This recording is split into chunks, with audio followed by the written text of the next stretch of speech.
চট্টগ্রাম জেলার উত্তরে সীতাকুণ্ড উপজেলাটির অতীতেও সবজি চাষে সুনাম রয়েছে। এবার সীতাকুণ্ড উপজেলার সৈয়দপুর ইউনিয়নের কৃষক মোহাম্মদ কায়ুম গ্রীষ্মকালে লাল ও হলুদ তরমুজ চাষ করে ব্যাপক সফলতা পেয়েছেন। আমরা যে সিজন যেগুলো করি তার থেকে একটু ভিন্ন, এটা মাছ আঙের উপর করতে হয়। আমি আশা করি আগামীতে আমি প্রায় 1.5 লক্ষ টাকার মতো এখান থেকে আমার লভ্যাংশ আসবে আর কি। পরিবেশ বান্ধব ইউলো ফাত ব্যবহার ও উপরে মাচাং বেঁধে মাটিতে মালচিং পেপার মুড়িয়ে দিতে হয় যেন পানিতে ক্ষয়ে না যায় মাটি। এই তরমুজ অসময়ের ফল হওয়াতে বেশি দামে বিক্রি হয়। এটা অনেক লাভবান সিজনি তরমুজ থেকে। মাচাং দিতে হয়, হাঁটি বাঁধতে হয়। কাইমে তরমুজ চাষ করছে, এটা ভালো হয়েছে, আমরা চাষ করবো।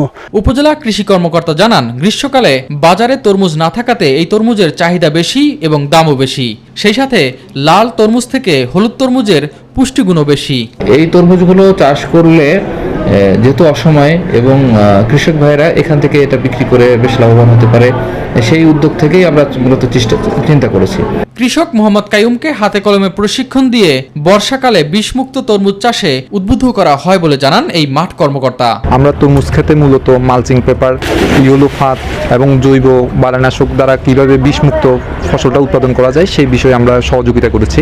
এর আগে এ অঞ্চলে 6 জাতের শিম ও শিমের বিচি বিদেশে রপ্তানি হয়েছে।